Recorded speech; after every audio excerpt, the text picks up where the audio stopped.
Chris Lee and Blake Lovell of Southeastern 14, presented by Stakes, here to talk about a couple of bowl games on December the 30th. Let's start with the Orange Bowl. Tennessee had a really impressive performance against Clemson, Blake. And for full disclosure, I got to watch about a third of it. We both had stuff that came up that went on. I think you watched about the whole thing in spite of that. Yeah. But it's not the greatest atmosphere that I watched it in, but we'll save that for another discussion. But you watched, right? Yes. Let me give you my 30,000 foot takeaways, right? I was really conflicted on this one because my initial thing was I thought Tennessee would win the game. And then the line comes out, it's Clemson 6.5. Clemson makes a change at quarterback, probably for the better. Tennessee has probably its best two receivers opt out. Its Heisman Trophy potentially winning quarterback, if not for an injury at South Carolina, misses the game. We all know the knocks on Joe Milton and everything, right? I did one of these bowl confidence things, and that was the last one on my list. I went back and forth all week. And when Hyatt went out, I'm like, okay, that might be the thing that swings it in Clemson's favor. I thought, to me, what Tennessee did, and let's look at the totality of this, okay? It's not just winning the bowl game and beating a pretty good Clemson team, but it's coming off that disaster at South Carolina. Like, if you wanted to script a nightmare for the Tennessee football program, it's watching your quarterback go down. It's watching guys opt out. It's watching your title hopes slip away. And remember that Vanderbilt game a few weeks ago, Blake, in our backyard. Tennessee's only a 14-point favorite. You play that under other circumstances, it's probably 30-something. Tennessee goes into that game and just whips Vandy badly. I think it was 55-0. It was every bit that bad. Then it goes to the Orange Bowl, where you got guys opting out. You got teams that just don't want to show up at bowl games, right? To perform the way Tennessee did in those circumstances, in that setting, to me, if I'm a Tennessee fan, I'm feeling really good about where Josh Heupel's got the program heading. Yeah, I mean, we always say these bowl games are just kind of, they're all a toss-up just based on who's playing, who's not playing, because you never really know. Because as we all, I think we said in these kind of previews, we were like, you're the number 6 and number 7 team ranked wise, but the number 6 and number 7 team probably not going to be out there because they're not both at full strength in terms of having a lot of key guys that got them to those rankings. And so it's like, well, how do you really know where this team is, where that team is? And I think that's where we were at with this game, is you just didn't know where do you properly kind of place either of these teams given who's not going to be playing. And it wasn't a knock on the guys that were going to be playing. It was just a matter of seeing them all season long with these other guys that we know are not going to be on the field. And so, yes, that made it a lot harder to predict. I think it's the first time, like I said, I think it's the first time this year I said, you know what, I'll just pick against Tennessee. I've picked them in every other game this season. And there you go. The reverse mojo always at work here at Southeastern 14. But yeah, I mean, look, Tennessee exceeded expectations for the entire season in terms of, like I said, I was the high man on Tennessee, but I can't say that I thought Tennessee would be in the national championship discussion heading into the final 2 games of the season, even as high as I was on them. So they certainly exceeded, I think, where you thought they would be. And then, like you said, to bounce back from just I think it's safe to say probably one of the worst losses. Absolutely one of the worst losses in program history based on the context, right? I would have no. Well, I feel pretty confident and losing your that. quarterback part of that too, Blake. Yes, right? like I mean, that's what I mean. Like that's why I think you can call it one of the worst in the history of the program, just because you win that game and you're basically a win away from being in the playoff. And so there's a lot. And again, like you said, you lose your Heisman front runner quarterback, and it's just there's a lot of that kind of stuff and that a leader I think, too. Yeah, it's all that stuff combined. So then you have the layoff as always. You never know what you're going to get with that, and you know what you get in this era. You get guys that either opt out of bowl games, transfer, and all that. And so yes, for them to come out, play the way they did. I mean, Joe Milton I'm pretty sure there's a ball that Joe Milton threw last night that's still in the air somewhere. It's He's still something, isn't soaring. he? What was that game? Is the Orange Bowl? So that game's probably headed north, or that the ball's headed north now. So maybe it's made its way up to, I don't know, Atlanta or somewhere like that. I don't know. But yeah, I mean that's the thing, right? It's the system, and to me, that's like we said. I think we mentioned that in the preview, and it feels like as long of a month as feels like December's been. I feel like we did that preview 6 months ago. Yeah. But we said it was like, Tennessee's still going to do what Tennessee does, even without the guys on the field that are usually out there. They're still going to, throw the ball. They're still going to run the ball because that's what we said. That they almost didn't get enough credit for just being able to run the ball effectively at times. And they still have guys who can catch the ball, and the pace that they play at is going to be the same, and it's still not something that I think Clemson can easily prepare for. And yes, did Clemson have some missed opportunities? Of course they did. The field goals in the first half, that kind of, I mean, obviously it's not the difference in the game, but it kind of changes, I think, the confidence and really the momentum a little bit when they missed all the field goals they did right off the bat. And but Tennessee took advantage and they made the plays. And yeah, I mean, it was. I think Clemson fans are probably going to talk about kind of a difference in opinion of maybe where the programs are headed right now. Tennessee, you feel like 11-2, a tremendous season, disappointing in the finish. There's no doubt about it. But overall, I mean, just a pretty tremendous body of work for the entire season. And then, you look on the flip side for Clemson, and I don't know, like we kept saying, right? Like even with the record they had, it just, this is It just didn't feel like what Clemson's no, and it been. just something was missing, right? It just continued to A feel like, quarterback. yeah, and this Clemson team just had that something missing, and I think that was certainly a big part of it was that position. And so now you kind of look moving forward for both programs, and like I said, I think they're very optimistic if you're a Tennessee fan, just based on seeing what you can put together under Josh Heupel now. And if you're on the Clemson side, I think there's, I don't know. I mean, you kind of expect to always be at the top in the ACC, but there are things that obviously they have to address too. So A few more things to unpack from this game.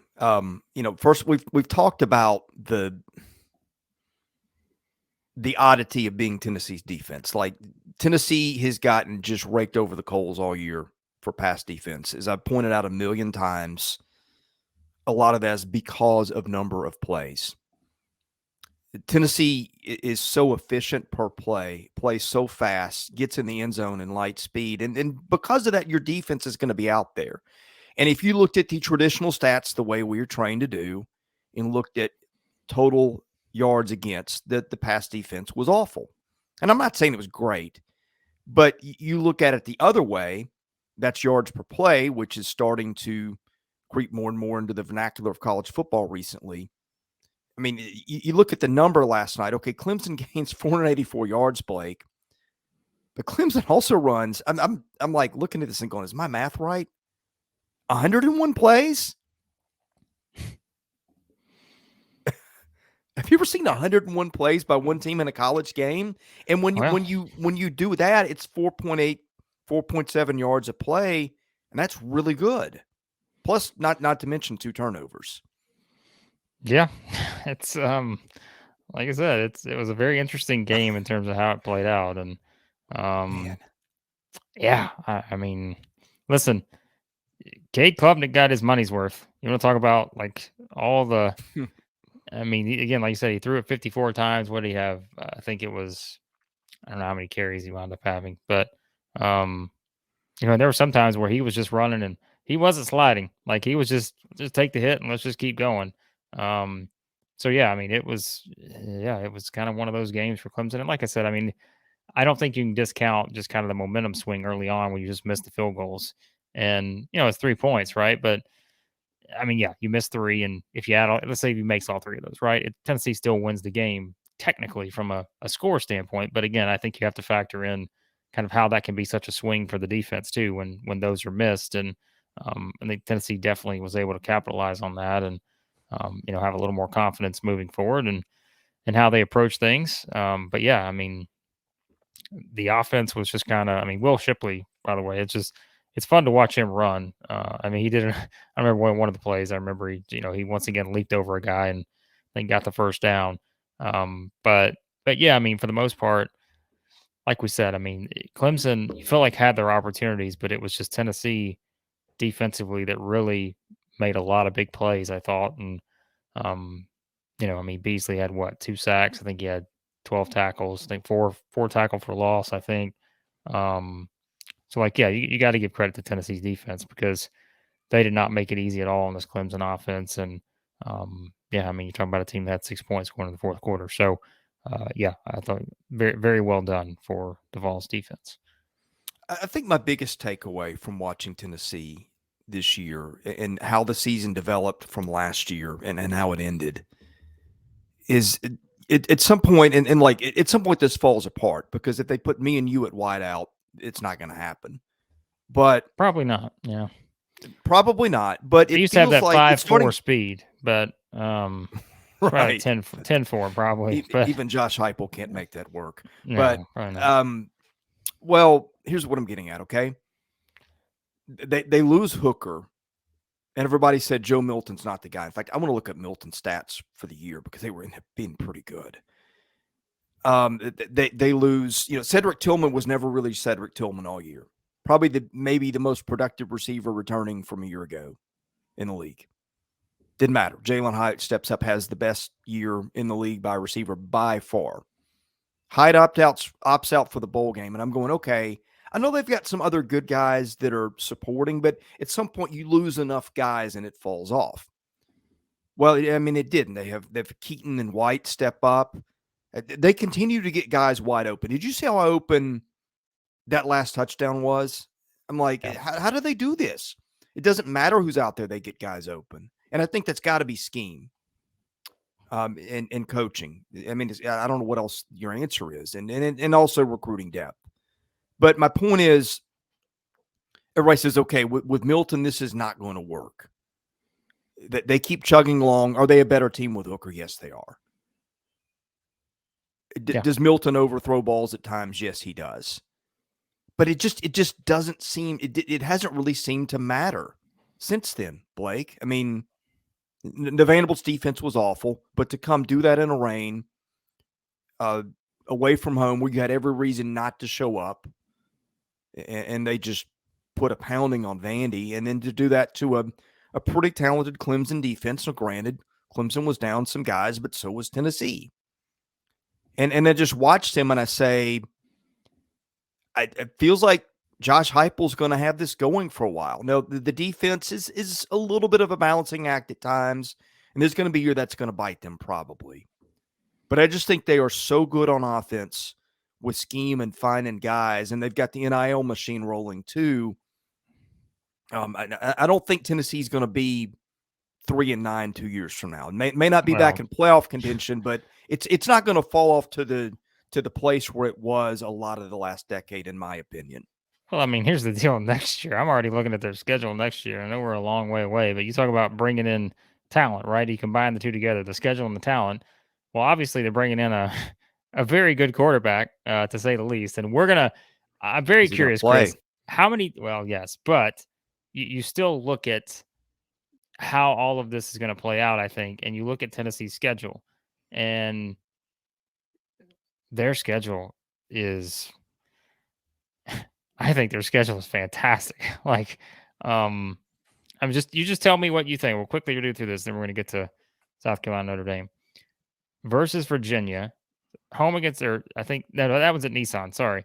So that's in Nashville against Virginia, Austin P at Florida, UTSA, South Carolina at home, A&M's at home, at Alabama. So that's obviously a challenging one.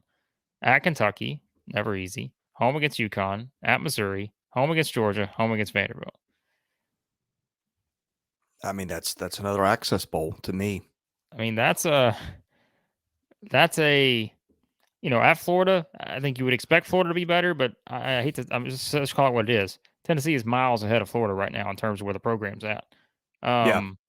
At Alabama, is the toughest game on the schedule at home against Georgia. Like both of those games are tough, right?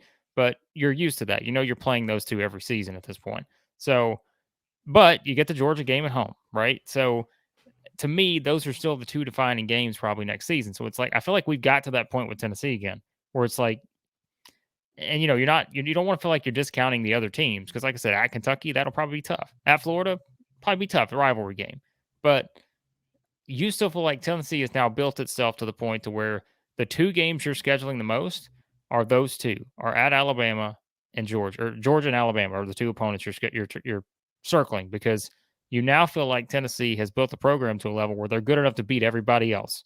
And no matter what the situation, you just feel like they're set up in a really good spot to win those kind of games. Yeah. And then it just comes down to the two that have been there now for a while. And like I said, I'm not saying Tennessee can't lose at Florida or Kentucky. But like I think we see where they've gotten to, the recruiting, just the way the program has been built now. I feel like there's a really good opportunity next season to go in and have another, step forward.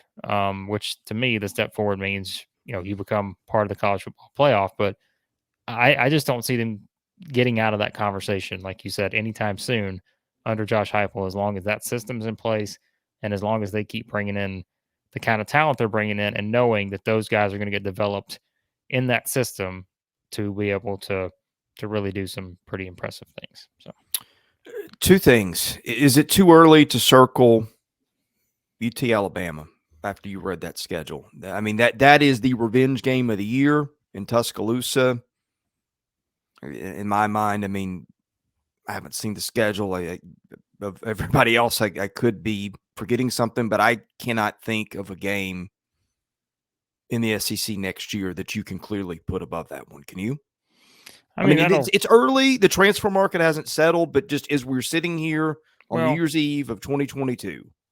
I think you can circle both. I think you can circle Alabama and Georgia because that's a revenge game for Tennessee, right? And right. The fact is, good point. And well, I mean, and the fact is, right, for us right this second, our anticipation is that I think there's a really good chance Georgia's about to win their second national championship. Now, maybe we're proven wrong. Maybe as we record this, tonight they lose to Ohio State. I don't think that's going to happen, but it's certainly possible. And when I look at Georgia's schedule next season, in all honesty, like I think they're set up pretty well to run the table again. So it's just like, because, that's where Georgia's gotten to, and I mean, I really do. Like, I look at their schedule: UT Martin, Ball State, South Carolina, UAB. All those games are at home. They're at Auburn. Auburn will be better, I think, but I don't think ready to beat Georgia. Kentucky at home, at Vanderbilt, Florida, Jacksonville, Missouri at home, Ole Miss at home, at Tennessee, then Georgia Tech. At Georgia Tech. Don't see anybody beating them other than maybe Tennessee. That's the thing. So, like, I think you look at that, and I mean, look, that's our expectation now, and that's fair, unfair. I mean, for Tennessee, that's where it's been raised to, right? Like I said, those two games, Florida and Kentucky fans are going to circle those two games at home against Tennessee because those are revenge games. But based on where the programs are at, I'm not saying Tennessee's going to walk in there and win a cakewalk, but the way the roster's built and just kind of what your expectations are, Tennessee's going to be the favorite in both those games. And I mean, I know we're looking ahead, but I think this is part of a bigger discussion of just, it's no longer, is this the year Tennessee makes the jump, right? Now no, we've passed that hurdle. Right. You've passed can they sustain it? And yes, there you go. That's the way to put it. And so that's why, yes, we're having this discussion 10, 12 months in advance, basically, or 11 months in advance, but it's warranted because of what they achieved this season. I think you tie it all together, and that should give Tennessee fans a lot of optimism, I think, heading into the offseason and then heading into next season, knowing that, okay, it was a matter of when are they going to be back? This was getting back, and now it's back. Yeah, like you're back now. And like you said, I'd be very surprised if all of a sudden they just slip next season and fall off and get back to 7-5 or something. Because I just think that they put something in place that is a well-oiled machine, and now you're just plugging in different guys, right? And that's exactly what Georgia's done. That's exactly what Alabama's done over the years, is they just keep plugging in new guys that fit into how they want to play. And now can Tennessee kind of have that same formula to do that for a long period of time? They've done it now for this one season to an elite level. Can they do that next season and beyond? It's set up to give them a chance to do it. So, two things before we move on to the next one. Let's not forget where they were 2 years ago. Bad culture, bad lots of stuff, horrible morale. He comes in 2 years. And again, I point this out. I think this is one of the most underrated things that he has done, because the coaching staff before him, Jeremy Pruitt, was a defensive coordinator. Guys tend to, in my estimation, get pulled towards what's my thing. In other words, if you're a defensive coach, you tend to build a program around defense, right? If you're an offensive coach, you might build your program around offense. He came in at a place where the program had been built around defense, where the offense had been awful. And in 2 years, they had the best offense in the country, probably. You can argue Ohio State, Georgia, whoever, I guess. But Tennessee is in that discussion, if not winning that discussion. That's number one. At number two, I know Joe Milton has been a punching bag. And I'm not saying Joe Milton is a better quarterback than Hendon Hooker. For the record, I think they will fall off a quarterback a little bit next year. I think Hooker is a better player. But let's just talk you some got to facts think about here, who okay? they got coming in, though, man. Like, they got a stud on his way in. So, yeah, but a guy that hadn't played a lot of football, and Milton's going to be in his 6th year next year? Just saying. I mean, this guy's special. So we'll see. Well, we will see. Right now, forget that. This is just about Joe Milton. Hendon Hooker for the season. Well, let me do Milton first, because that's the one I've got pulled up. And I get that it's not apples to apples. Some of this was garbage time. Some of this was other things. Joe Milton this year, 53 of 82, completed 65% of his throws, 971 yards, 11.8 yards an attempt, Blake. 10-0 touchdown interception ratio, and a 204 passer rating. Hendon Hooker this year, same numbers, completes 69.6% of his throws, 9.5 yards an attempt, 27 touchdowns, 2 picks, QB rating of 176. So again, I'm not saying that Joe Milton's a better quarterback than Hendon Hooker, but he will be a year older next year. And yes, I saw the overthrown balls too. But kid's talented, and the numbers there were pretty darn good, whatever the circumstance. All I know is Iama Leava is the 4th highest recruit in the history of the program, and I just think that he is special when you watch him play, and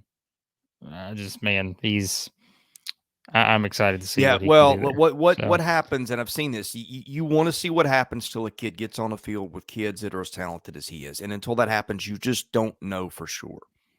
You may be right. I'm not disputing that. I'm just pointing it out. Well, yeah, no, I'm not saying he's going to come in and be perfect right off the bat. I'm just saying